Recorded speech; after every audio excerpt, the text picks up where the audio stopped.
Gracias, presidenta. Gracias, congresista Cheput.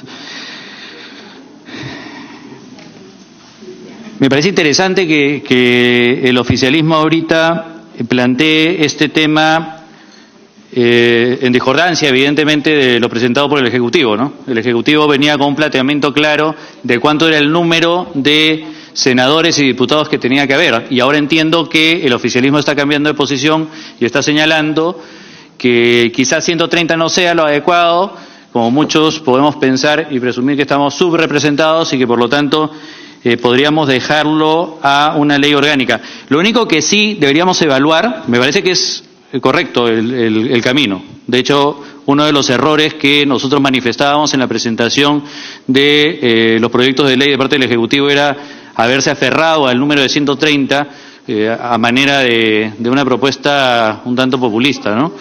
Pero lo cierto es que también llevarlo a una ley da una cierta inestabilidad y eso quizás es lo que podría preocupar, porque sabemos que para conseguir una reforma constitucional de esta magnitud, evidentemente la Constitución ha establecido una serie de mecanismos que aseguren la estabilidad en el contenido de la norma. Entonces, tengo esa duda si es que debemos dejarla a una ley orgánica que desarrolle el número o deberíamos sincerarnos haciendo caso a este ejercicio que saludo verdaderamente de parte del oficialismo, de decir, oye, sí, el presidente ha dicho esto, pero en realidad, siendo consistentes, deberíamos analizar el tema del número. Me encantaría dar interrupciones, pero yo no estoy en una interrupción. El que ha dado la palabra el congresista de Cheput. Gracias. Gracias, congresista Torres. Congresista Juan Cheput. Gracias. Efectivamente, señora presidenta, nosotros hemos tenido un debate interno en el cual hemos tratado este tema y no debemos olvidar que en la visita que hizo a esta comisión el ministro de Justicia ya señaló de que él estaba dispuesto a revisar esta temática de los números, tanto de diputados como de senadores. Por lo tanto, nosotros creemos que en esta primera aproximación, colocando este tema en debate, ese tema específico del número de senadores y diputados nos va a permitir abrirnos a diversas posibilidades. Una de ellas puede ser retornar a la anterior Constitución, otra determinar cuál es el número exacto que se necesita para senadores o diputados, o de repente dejarlo para una ley orgánica, que es la posición que hemos discutido, porque creemos que esto amerita un mayor estudio, porque es evidente de que hay una subrepresentación. Y por otro lado, también hay consenso dentro de especialistas, de aquellos que han visitado esta comisión, como de personas que tienen bastante experiencia política, en el sentido de que 30 senadores y 100 diputados es un número insuficiente. Igualmente, el tema de los macrodistritos electorales y los microdistritos es una cuestión que tendríamos que definir exactamente para ver si efectivamente es lo que mejor necesitamos o no. En el debate anterior de la Comisión de Constitución hablábamos, por ejemplo, que para senadores habían parlamentarios que señalaban que era necesario el distrito electoral único. En todo caso, ese tema, desde el momento que existen discrepancias en diversos miembros de esta comisión, es obvio que podría ser una ley de desarrollo de la Constitución a partir de una ley orgánica. El otro punto que en este caso sí hablo a título estrictamente personal y no como consecuencia de un debate de la bancada, es el que tiene que ver con que uno de los planteamientos para ser senador es haber sido diputado por 2 periodos, que aparece acá en el predictamen. Lo usual es un periodo parlamentario. Yo creo que bastaría con un periodo para que una persona pueda aspirar a ser senador de la República. El colocar 2 periodos creo de que es una exageración y no va de acuerdo con la Constitución histórica de nuestro país. Señora presidenta, por excepción el congresista Mauricio Mulder y Marisol. Una interrupción, por favor.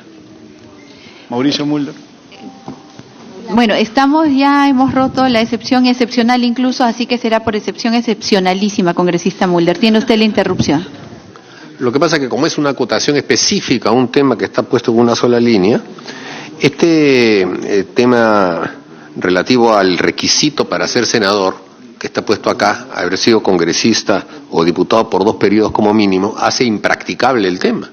Porque ¿quiénes podrían ser candidatos en el año 21? O sea, el congresista Lescano, quien habla, Javier Velázquez y dos más. Entonces hay un Senado de 6 personas. Esto, Presidenta, creo que no corresponde. Y en todo caso será ya un tema que ese Senado lo verá para el 2026, pero a estas alturas, Presidenta, no corresponde. Gracias, congresista Mulder. Y yo más bien quisiera darle el uso de la palabra, no la ha pedido, a la congresista Patricia Donaire, porque esta es una iniciativa que ella ha propuesto. Y nosotros, en aras del consenso, hemos buscado las fórmulas en las cuales tengamos proyectos de ley, por ejemplo, con respecto a esto, y lo único que encontramos, o el único que ha tenido esto es el de la congresista Donaire, porque ningún otro proyecto de ley lo recoge. Entonces, efectivamente, eso está el debate, no hemos querido ignorar ninguno de los proyectos de ley que se han presentado, pero yo creo que acá está la autora de esta iniciativa en este extremo y perfectamente puede explicarlo, y de paso ir encontrando consensos para poder adaptar o retirar. Congresista Donaire, por favor, además con el permiso del congresista Juan Cheput, que está en el uso de la palabra. Presidenta, gracias. Y yo creo que si entendemos bien la propuesta y sobre todo con la precisión que le he hecho respecto al cambiar la I por la O, la figura cambia, ¿no? Porque estamos poniendo como requisito haber cumplido 35 años o haber sido congresista o diputado por 2 periodos, puede ser 1, no necesariamente tienen que ser 2. Exacto, en el caso o tienes 35 años o puedes haber hecho una carrera como congresista en 2 periodos o como diputado en 2 periodos. Es decir, no se está generando una barrera, congresista Mulder, pero obviamente, bueno, es debatible, la propuesta está ahí, pero lo que estoy haciendo es precisar los alcances de la misma, que no significa que sea un requisito concurrente. Gracias. Gracias, congresista Donaire. Entonces se entendería y se entiende, de hecho, si le cambiamos la I por la O, que para ser senador o tienes 35 años a más, o si tienes menos de 35 años, debes haber sido diputado por lo menos. Claro, lo que sucede, señorita, es que estamos entrando, para entrar. Correcto. La edad mínima para ser diputado es 25 años. Ajá. Tendría que haber pasado 2 periodos, pero ¿qué sucede si hay una irrupción constitucional? O sea, una constitución tiene que ponerse en todos los escenarios. ¿Qué pasa si hay un periodo de 2 años y se vuelve a convocar al Congreso? ¿Me entiende? Por eso creo yo que ese tema, señora presidenta, bueno, ese tema yo considero de que debería ser un solo periodo, pero en fin, es algo que va yo más bien coincido con el congresista Mulder que esto va a convertir en inaplicable, porque cuando uno hace una constitución, señora presidenta, uno tiene que pensar en todos los escenarios posibles, y las personas que están asistiendo a ver ese debate no pueden, en este momento estamos pensando pensando que la normalidad va a ser la clave o la llave por la cual se va a conducir la historia republicana del Perú cuando está llena de anormalidades. Entonces, creo yo que bastaría con un solo periodo para que de esa manera evitemos cualquier confrontación. Y para finalizar, señora presidenta.